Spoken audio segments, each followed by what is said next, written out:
Hallöchen ihr Lieben und willkommen. Für dieses hübsche Oberteil benötigt ihr einmal eure Maße vom linken Arm zum rechten Arm rüber, also die Spannweite. Hier könnt ihr entscheiden, ob ihr von Elle zu Elle abmesst oder T-Shirt-Länge oder ganz lang.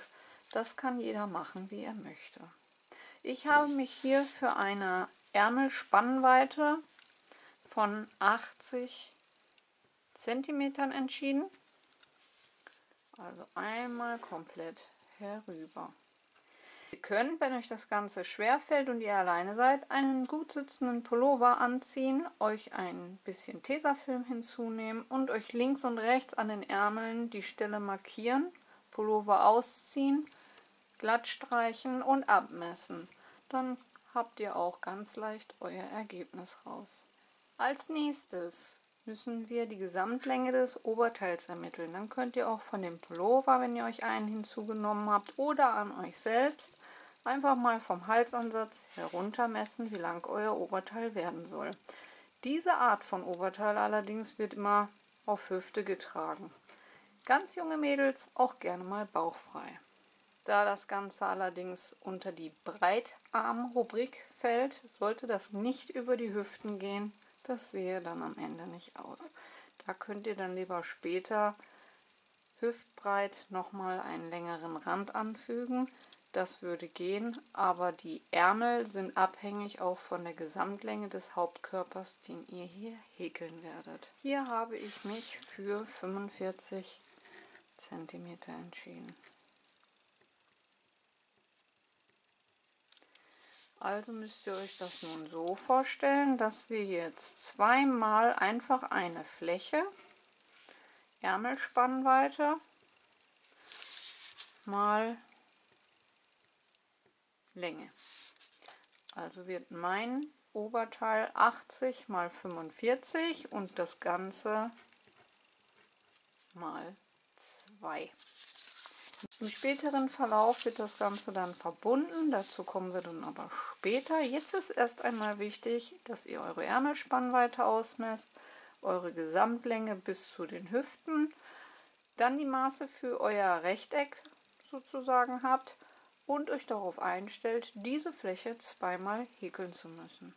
Alle Angaben zur Wolle, Nadelstärke, Verbrauch, Größe und so weiter findet ihr unter dem Video in der Infobox. Und dann kommen wir nun zum Muster. Dieses Oberteil werde ich mit einer 4er Nadel häkeln, einem vierfädigen Bobbel in Blautönen, einmal in dunkelblau und einmal in einem Neonblau. Die Farbe heißt Lapis. Anfänger sollten sich hier für Anfang und Ende auf jeden Fall 2 Marker hinzunehmen. Wir beginnen dieses Mal mit einer ganz normalen Luftmaschenkette. Die Luftmaschenkette schlagen wir jetzt auf unsere errechnete Spannweite an. Bei mir waren es 80 cm. Danach zählen wir die Luftmaschen einmal durch und die Maschenanzahl sollte teilbar durch 8 sein. Am Ende noch eine mehr dazu. Um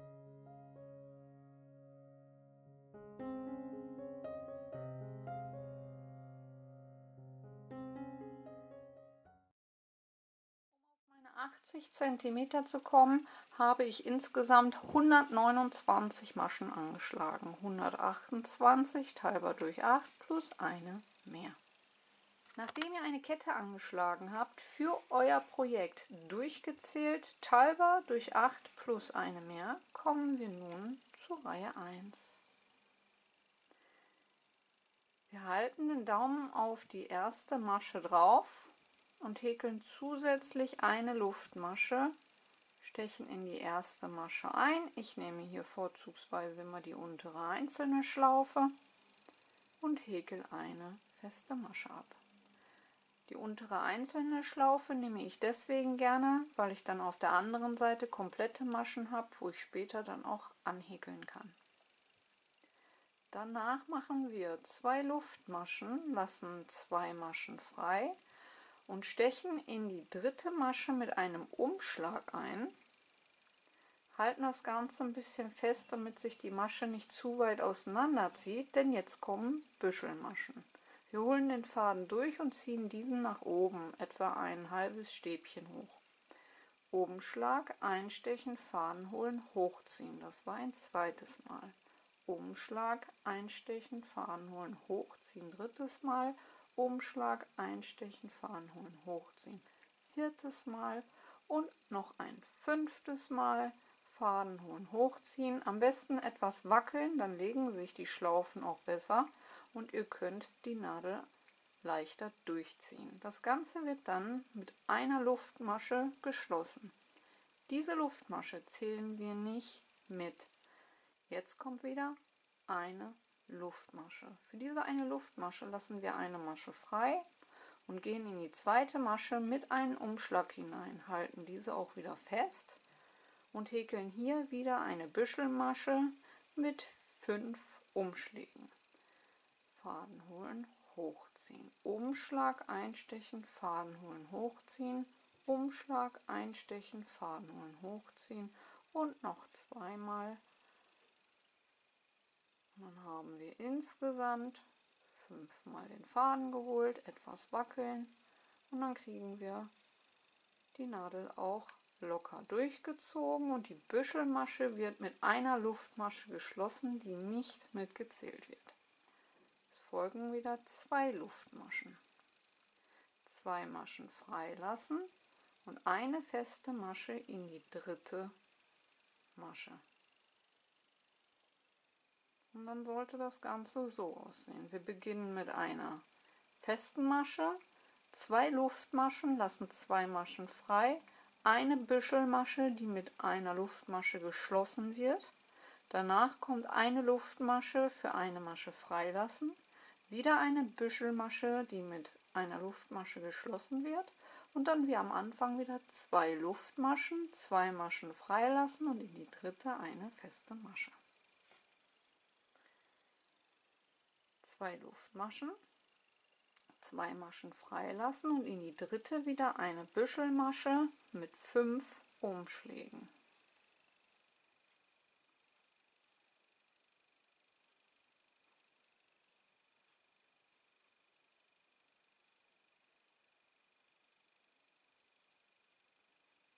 Das Ganze wieder mit einer Luftmasche schließen, eine Luftmasche, eine Masche freilassen und in die zweite nochmal eine Büschelmasche mit 5 Umschlägen.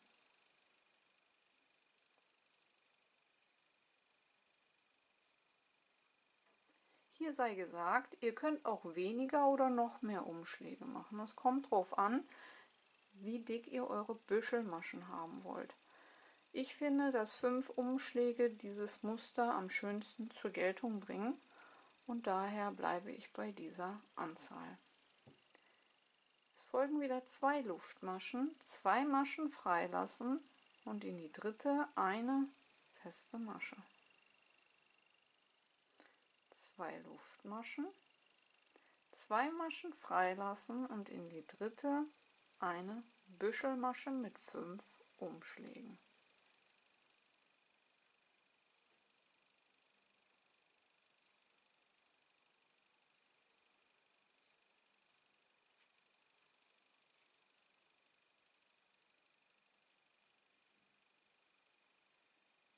Eine Luftmasche zum Schließen, eine Luftmasche für eine Masche freilassen und in die zweite nochmal eine Büschelmasche mit 5 Umschlägen.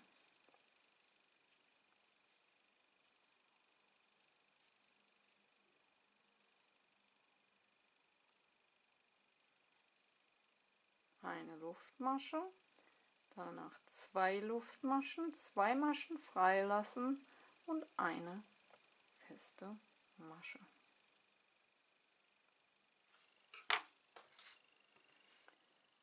Also wir beginnen mit einer festen Masche, 2 Maschen freilassen, dafür 2 Luftmaschen. Eine Büschelmasche, die mit einer Luftmasche geschlossen wird, eine Luftmasche, eine Masche freilassen.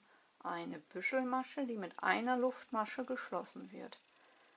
2 Luftmaschen für 2 Maschen freilassen und in die dritte eine feste Masche. Und das gleiche wiederholen wir dann immer und immer so weiter, bis unsere Kette soweit fertig ist.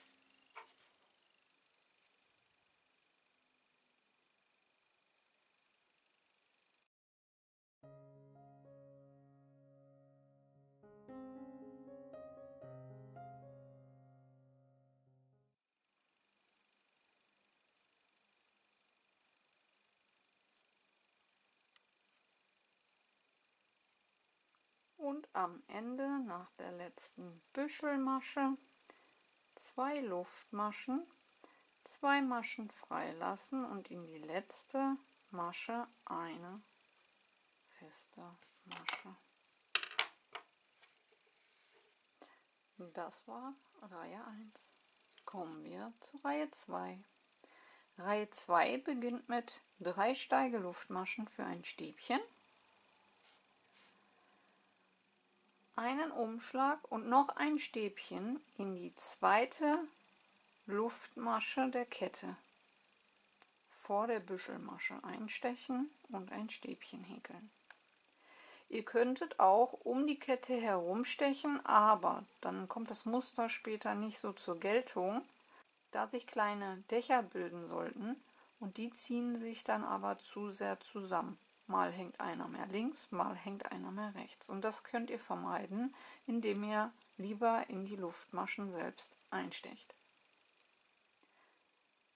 2 Luftmaschen und um die Kette zwischen den beiden Büschelmaschen herum 2 feste Maschen. 2 Luftmaschen, Umschlag. Und jetzt brauchen wir diese Kette und diese Kette links und rechts neben der festen Masche.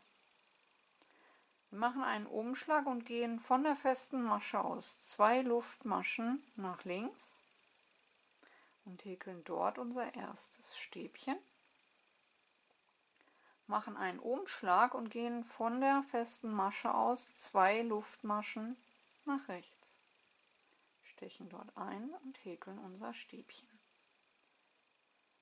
Und dann bildet sich so ein Dach. 2 Luftmaschen und wieder zwischen den beiden Büschelmaschen um die Kette herum 2 feste Maschen. 2 Luftmaschen. Nun wieder links und rechts neben der festen Masche ein Stäbchen. Von der festen Masche aus in die zweite Luftmasche nach links einstechen, ein Stäbchen. Umschlag von der festen Masche aus 2 Luftmaschen nach rechts einstechen und ein Stäbchen häkeln. 2 Luftmaschen und wieder 2 feste Maschen zwischen die Büschelmaschen. Und so nun die ganze Reihe.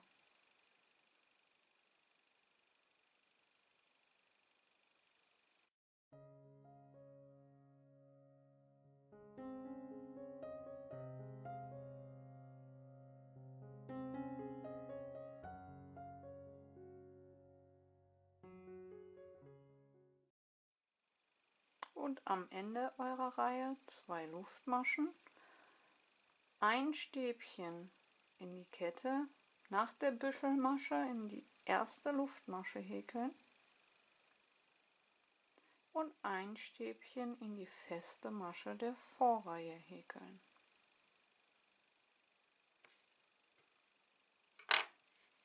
Das war Reihe 2. Reihe 2 beginnt also mit 3 Steigeluftmaschen für ein Stäbchen und ein Stäbchen in die zweite Luftmasche. Danach 2 Luftmaschen und 2 feste Maschen zwischen die beiden Büschelmaschen. 2 Luftmaschen und danach ein Stäbchen von der festen Masche aus gesehen, 2 nach links in die Luftmasche und 2 nach rechts in die Luftmasche, sodass sich hier ein Stäbchendach bildet. Dann wieder 2 Luftmaschen und 2 feste Maschen zwischen die beiden Büschelmaschen.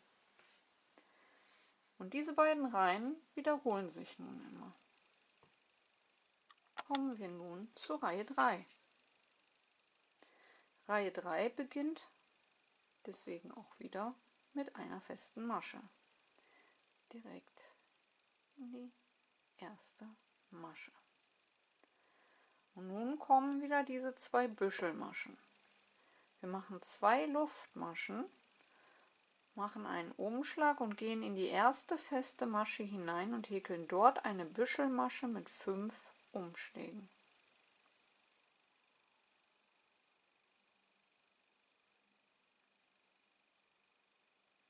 Schließen diese mit einer Luftmasche, die nicht mitgezählt wird, machen eine Luftmasche, machen einen Umschlag und gehen dann in die feste Masche danach und häkeln auch dort eine Büschelmasche mit 5 Umschlägen.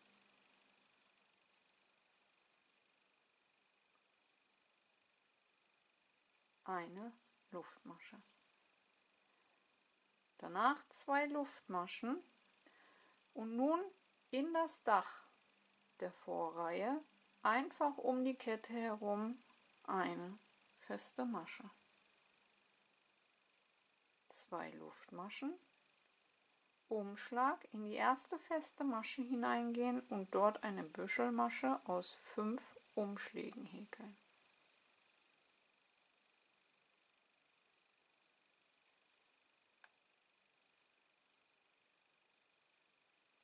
Eine Luftmasche, eine zusätzliche Luftmasche und wieder eine Büschelmasche mit 5 Umschlägen in die zweite feste Masche häkeln.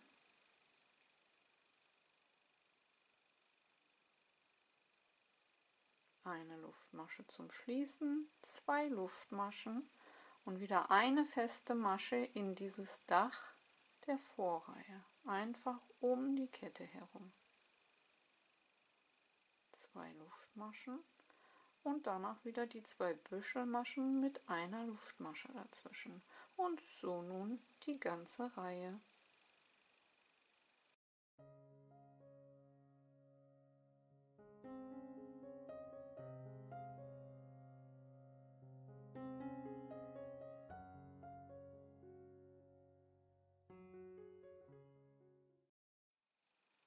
Und am Ende der Reihe nach der letzten Büschelmasche 2 Luftmaschen und in die dritte Luftmasche von unten angezählt, in die Kettmaschen der Vorreihe mit einer festen Masche schließen. Das war Reihe 3. Wir haben Reihe 3 mit einer festen Masche und 2 Luftmaschen begonnen. Danach haben wir eine Büschelmasche in die erste feste Masche gehäkelt. Diese wird mit einer Luftmasche wie immer geschlossen, diese zählen wir nicht mit. Eine Luftmasche dazwischen und wieder eine Büschelmasche mit 5 Umschlägen in die zweite feste Masche. 2 Luftmaschen und eine feste Masche in das Dach der Vorreihe, das wir aus 2 Stäbchen gebildet haben. 2 Luftmaschen, eine Büschelmasche wieder in die erste feste Masche, eine Luftmasche dazwischen und eine Büschelmasche in die zweite feste Masche. Und so immer im Wechsel, bis die Reihe dann soweit fertig ist. Kommen wir zur Reihe 4. Dieses ist dann wieder Reihe 2. Wir beginnen mit 3 Steigeluftmaschen für ein Stäbchen, machen einen Umschlag und gehen in die zweite Luftmasche hinein und häkeln dort ein Stäbchen hinein. 2 Luftmaschen und 2 feste Maschen zwischen die beiden Büschelmaschen um die Kette herum.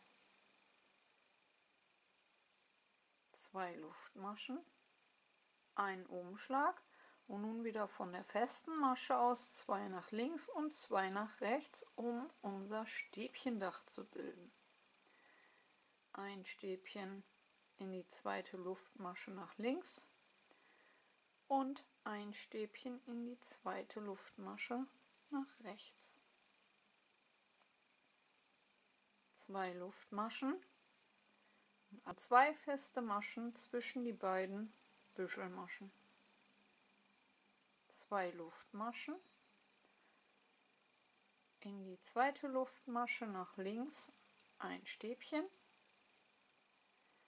in die zweite Luftmasche von der festen Masche aus nach rechts ein Stäbchen, dann haben wir wieder unser Stäbchendach, 2 Luftmaschen und wieder 2 feste Maschen zwischen die Büschelmaschen. Und so nun die restliche Reihe.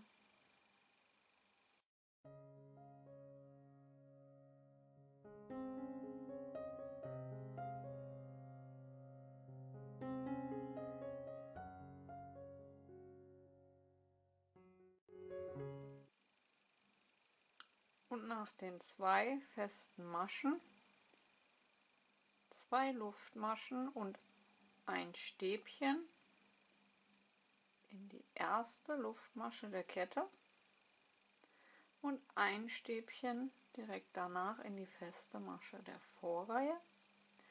Und dann haben wir auch schon Runde oder Reihe 4. Und das ist das eigentliche Muster. In der einen Reihe beginnen wir mit einer festen Masche, machen 2 Luftmaschen und die Büschelmaschen. Und in der nächsten Reihe kommen 2 Stäbchen am Anfang bzw. ein Stäbchendach, 2 Luftmaschen und feste Maschen zwischen die Büschelmaschen. 2 ganz leicht zu merkende Reihen. Man muss nur wissen, wie man die Büschelmaschen häkelt und wo man einsticht und die Stäbchen und so weiter fixiert. Und dann ergibt sich dieses wunderschöne Muster. Nach insgesamt 3 Reihen mit Büschelmaschen, also 5 Reihen, wir haben ja mal diese Zwischenreihe noch dazwischen, mache ich meinen ersten Farbwechsel. Ich ziehe die neue Farbe durch die alte Farbe zu und nun kommt ein Stäbchen.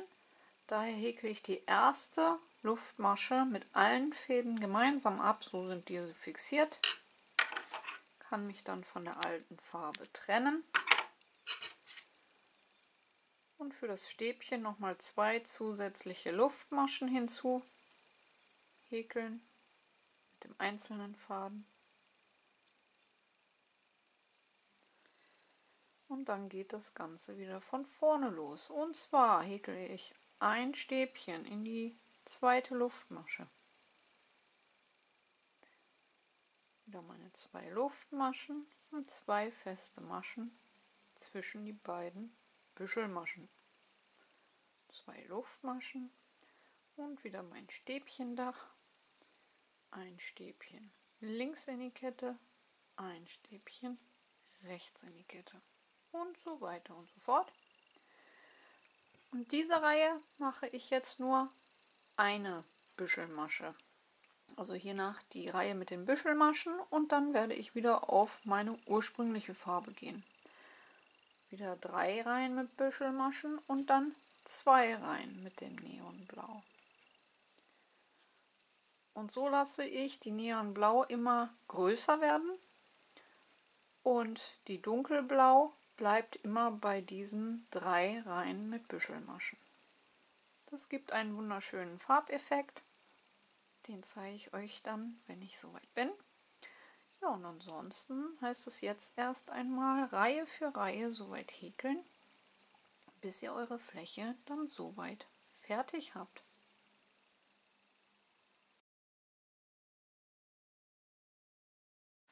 Und so sieht meine erste Hälfte aus. Wie vorhin schon erwähnt, habe ich mich darauf eingelassen, erst einmal 3 Reihen Büschelmaschen, also insgesamt 5 Reihen zu häkeln, danach die Farbe zu wechseln und 2 Reihen mit der Neonfarbe. Dann kommen wieder 3 Reihen Büschelmaschen, das sind wieder 5 Reihen insgesamt, da wir ja immer die Zwischenreihe dazwischen haben. Dann kommen wieder 2 Reihen mit Büschelmaschen in Neon, 3 Reihen in Dunkelblau, 3 Reihen in Neon, 3 Reihen in Blau und zum Schluss 4 Reihen mit Büschelmaschen in Neonblau und dann habe ich meine 45 cm auch schon erreicht und das gibt dann so eine mega geniale Optik. So, dann werde ich jetzt noch Teil 2 häkeln und dann sehen wir uns zum Verbinden. Bis gleich! Und nachdem ich beide Teile soweit fertig gehäkelt habe, klappe ich mir diese einmal in der Mitte zusammen und markiere mir die Mitte mit dem Marker. Dann nehme ich mir von einem gut sitzenden Pullover oder Shirt den Halsausschnitt, die Breite und kann mein Maßband in der Mitte anlegen und die eine Hälfte nach links und die andere Hälfte nach rechts wegmessen und habe dann mein Ergebnis. Ich habe mich hier für eine Halsausschnittbreite von 25 cm entschieden und das gleiche mache ich dann auch am anderen Häkelstück. Wenn ich das habe, dann kann ich die mittleren Marker rausnehmen und habe meinen gesamten Halsausschnitt. Nun können wir von links außen bis zu den Markern alles vernähen und von rechts außen bis zu den Markern alles vernähen. Und wie ich das Ganze vernähe, das zeige ich euch jetzt. Ich nehme mir in etwa 3-mal die Länge, die ich hier vernähen möchte. Da ich den Faden doppelt nehme,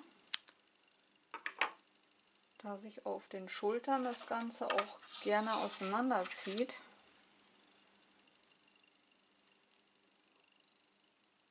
dann fädle ich mir den Faden ein und knote mir die Enden unten zusammen.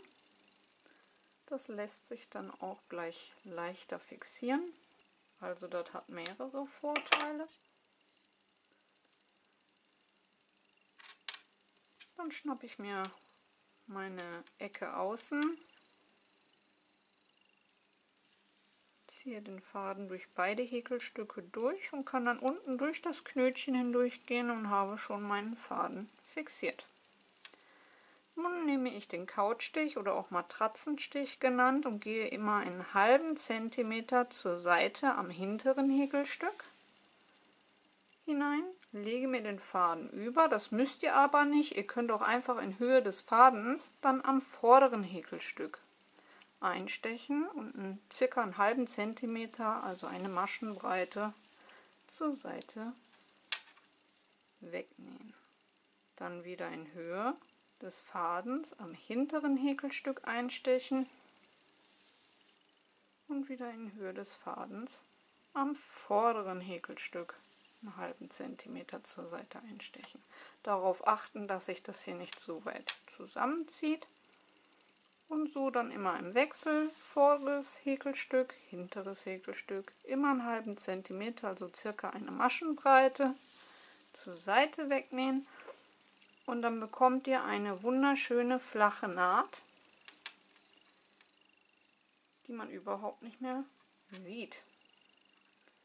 So, und ich werde jetzt noch meine Schultern vernähen, diese Seite, die andere Seite und dann kommen wir zum nächsten Part. Bis gleich. Und nachdem die Schultern dann beide fertig vernäht sind, seht ihr, haben wir eine wunderschöne flache Naht, die man so gut wie gar nicht sieht. Und so sieht es schon mal an der Puppe aus, damit man schon einen kleinen Vorgeschmack hat. Als nächstes müssen wir uns die Ärmelhöhe hier an der Seite markieren und den unteren Teil zunähen und das auf beiden Seiten. Als nächstes nehmt ihr euch entweder einen gut sitzenden Pullover oder Shirt und messt dort einmal die Ärmelhöhe ab. Oder aber ihr zieht euer Häkelstück über und markiert euch die Stelle, wie weit eure Ärmelaussparungen sein sollen. Ich habe mich hier für etwa 18 cm entschieden. Das geht circa bis zum zweiten Teil, also bis hier. Und den Rest hier an der Seite nähe ich jetzt links und rechts zu. Zurück, nachdem die Seiten vernäht sind, widme ich mich jetzt meiner Kapuze. Wer keine Kapuze haben will, kann sich jetzt einen Abschlussrand hier dran machen oder aber ein Ribbündchen. Wenn ihr sehen wollt, welches Ribbündchen ich verwende für links und rechts den Ärmel und unten am großen Bund, dann könnt ihr eine Sequenz überspringen. Ansonsten kommen wir nun zur Kapuze. Die Kapuze beginne ich hier vorne in der Mitte. Ich hätte den Marker auch vorhin einfach drin lassen können. Und die nächste Reihe würde jetzt wieder mit Stäbchen beginnen. Ich setze hier mein Stäbchen hinein und arbeite mich jetzt im Musterverlauf rum.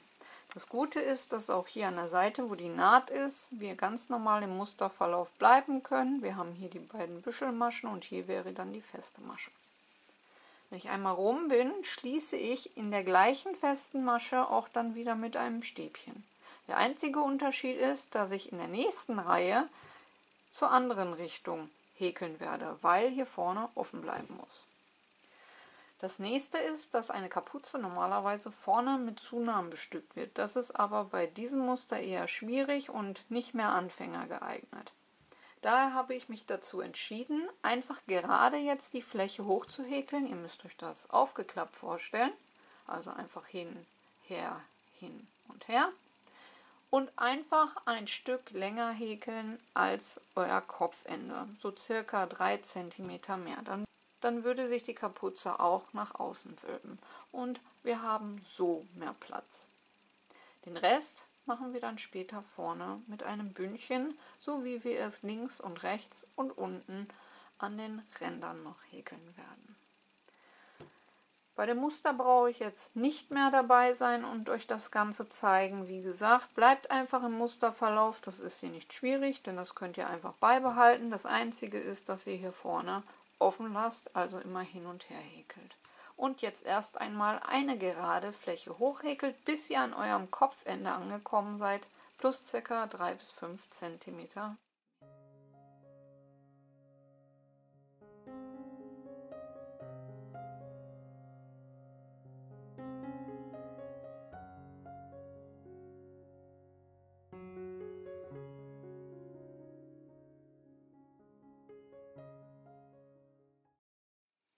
Und am Ende, wenn ich einmal rum bin, wie vorhin schon erwähnt, kommt nach den Büschelmaschen ein Stäbchen und das letzte dann direkt wieder in die gleiche Masche vom Anfang.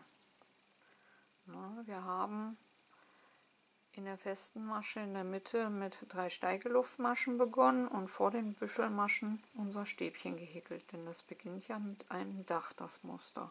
Und genauso das Ganze auch beendet.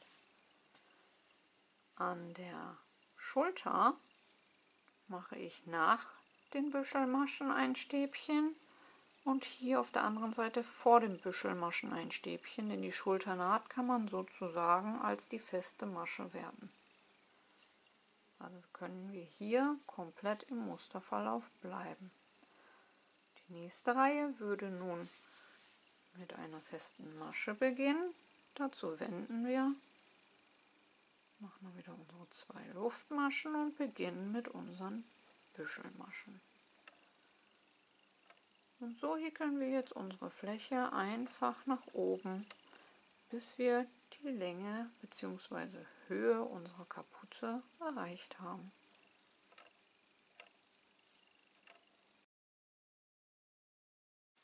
Zurück, so sieht die Fläche aus, die ich bereits gehäkelt habe, weiter im Farbverlauf mit 3 Reihen dunkle Büschelmaschen, dann diesmal 5 Reihen mit dem Neonblau, dann wieder 3 Reihen mit den Büschelmaschen und nach insgesamt 22 cm ist die Kapuze fast soweit fertig und nun mache ich am Hinterkopf Abnahmen, damit die Kapuze auch ründlich ist.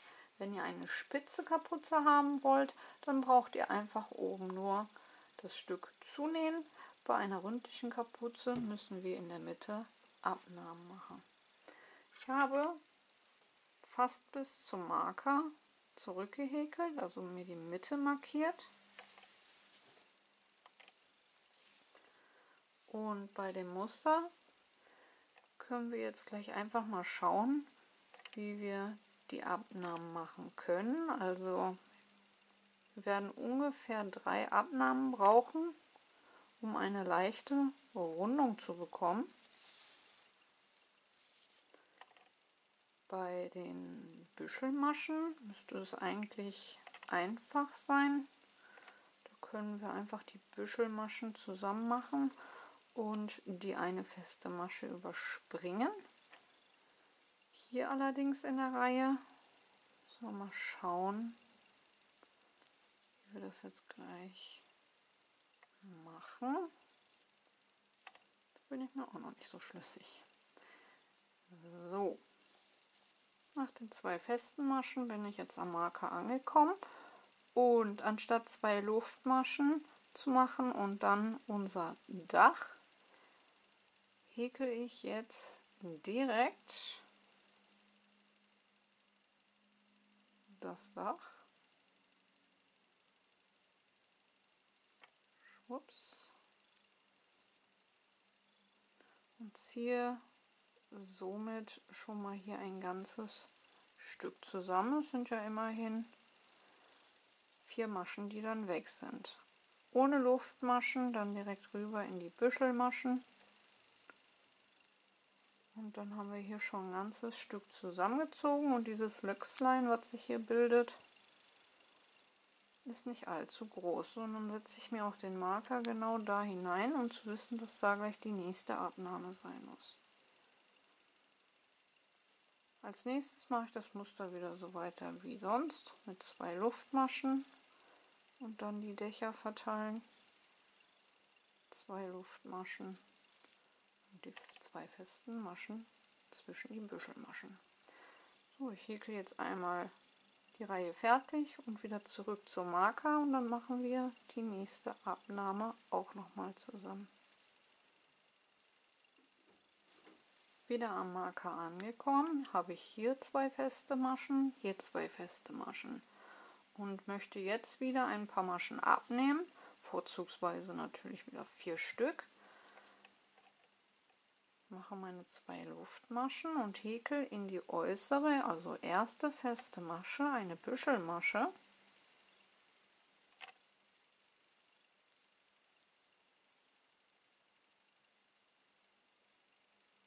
Mache dann meine eine Luftmasche dazwischen und gehe rüber nach dem Marker in die 2 festen Maschen und gehe in die letzte feste Masche hinein und häkel dort meine Büschelmasche.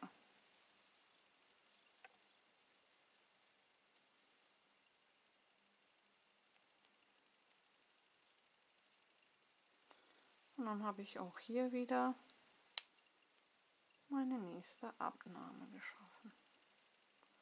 Und setze mir um die Kette herum den Marker.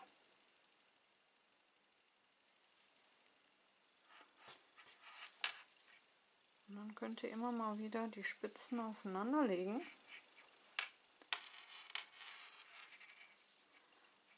Und dann für euch schauen. Ihr seht, jetzt fängt schon an, das Ganze hier so ein bisschen rundlich zu werden. Und ich sage jetzt mal, bis hierhin ungefähr möchte ich die Rundung haben und dann kann ich oben den Rest zumachen. Ich vermute, ich werde jetzt noch eine Reihe mit Abnahmen machen und danach können wir die Kapuze schließen. Vorher selbstverständlich nochmal anprobieren, ob diese auch lang genug ist, wenn nicht nochmal 1, 2 Reihen anfügen. Und für die dritte Abnahme häkel ich nach dem Dach direkt das nächste Dach hier drüben. So lasse ich diese beiden optisch als Büschelmaschen zusammen. Und dann sieht das so aus, als wäre das eine Gruppe.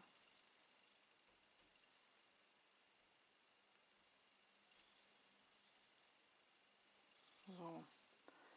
Also hier habe ich ein Dach und hier habe ich ein Dach und diese verbinde ich gemeinsam und habe dann auch meine Abnahme.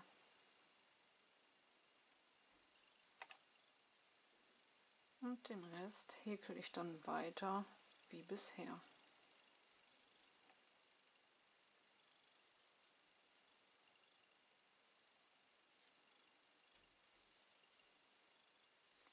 So, dann lege ich das nochmal zusammen. Und wie man jetzt gut sehen kann, ist meine Rundung, finde ich, rund genug, um nun nur noch hier oben zu schließen. Das Schließen mache ich genauso, wie wir unsere Teile alle zusammengenäht haben, indem ich jetzt noch die Reihe fertig häkel und dann mit dem Endfaden von außen nach innen bis zur Rundung, also bis zu den letzten Maschen, das Ganze zunähe. Und dann zeige ich euch noch die fertige Kapuze.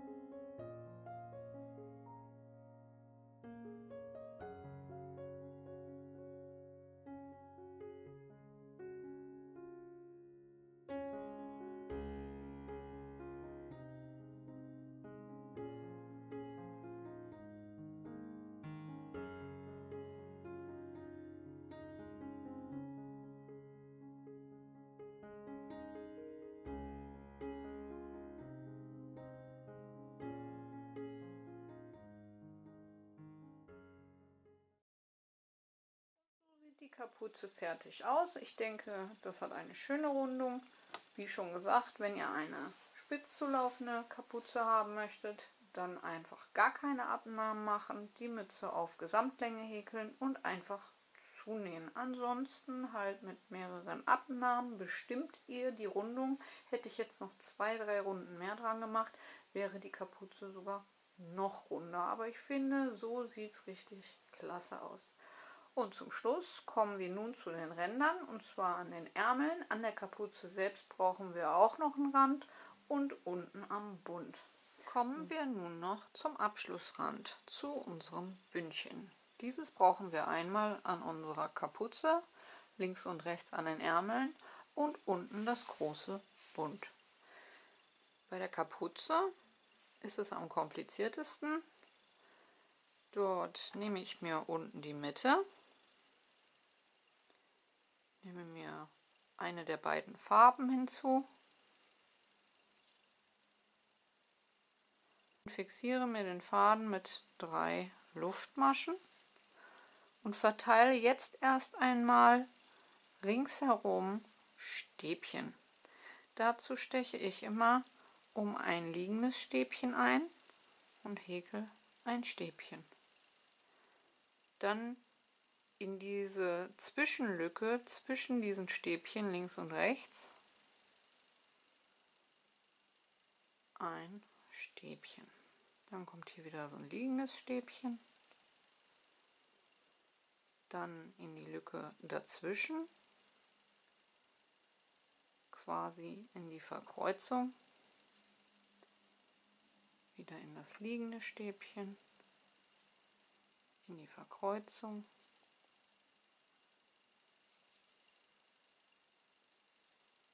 liegendes Stäbchen, in die Verkreuzung und so weiter. So und so nun einmal komplett herum bis auf die andere Seite der Kapuze. Und das letzte Stäbchen auf der anderen Seite häkel ich in die gleiche Masche, wo ich begonnen habe. Runde 2. Ich zähle nun einmal alle meine Stäbchen durch und schaue, dass die Maschenanzahl teilbar durch 2 ist.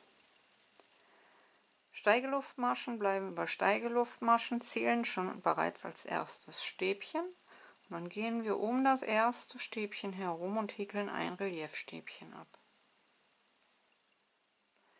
Danach, diese beiden gehören quasi jetzt zusammen, gehen wir um das zweite von hinten herum und ziehen es nach hinten und häkeln eins nach hinten ab.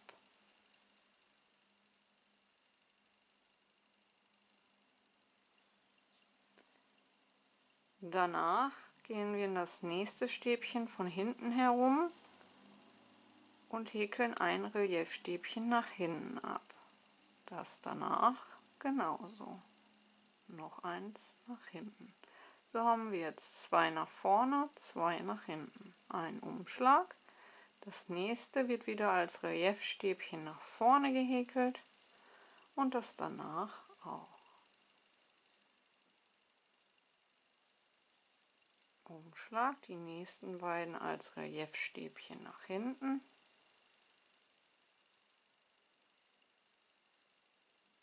Und die nächsten beiden wieder als Reliefstäbchen nach vorne.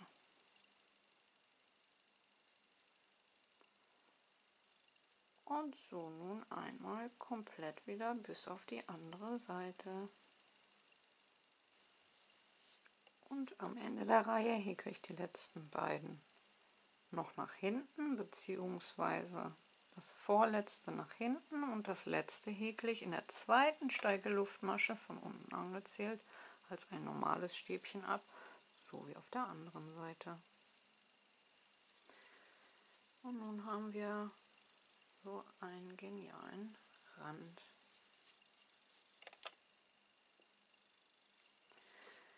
Und zum Schluss kommt noch ein verdrehter Abschlussrand, damit es nicht so unfertig aussieht. Ich beginne mit einer Luftmasche, steche in die erste Masche ein, Verdrehe beide Schlaufen nach hinten und masche diese ab. Nächste Masche einstechen, beide Schlaufen auf gleiche Höhe ziehen, nach hinten verdrehen und abmaschen. Nächste Masche einstechen, Faden holen, beide Schlaufen nach hinten verdrehen und abmaschen. Eine ganz einfache Methode, einen wunderschönen Rand zu häkeln, der eurem Häkelstück eine gewisse Festigkeit verleiht, dafür sorgt, dass die Ränder auch nicht so schnell abnutzen. Und das Einzigste daran ist, dass ihr beide Schlaufen hochziehen müsst. Ihr gewöhnt euch irgendwann an, wie groß die Schlaufen sein müssen, um diese locker nach hinten zu verdrehen und abmaschen zu können.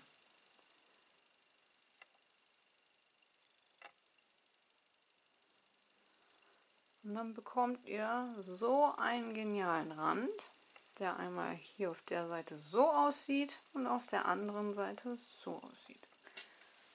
Zurück, nun ist meine Kapuze soweit fertig. So sieht der Rand dann aus. Seitlich wäre das dann so. Und das gleiche machen wir nun links und rechts am Ärmel. Da habe ich mir das Bündchen dann auch genauso gemacht. Eine Reihe Stäbchen, eine Reihe Reliefstäbchen, 2 nach vorne, 2 nach hinten und diesen schönen Abschlussrand.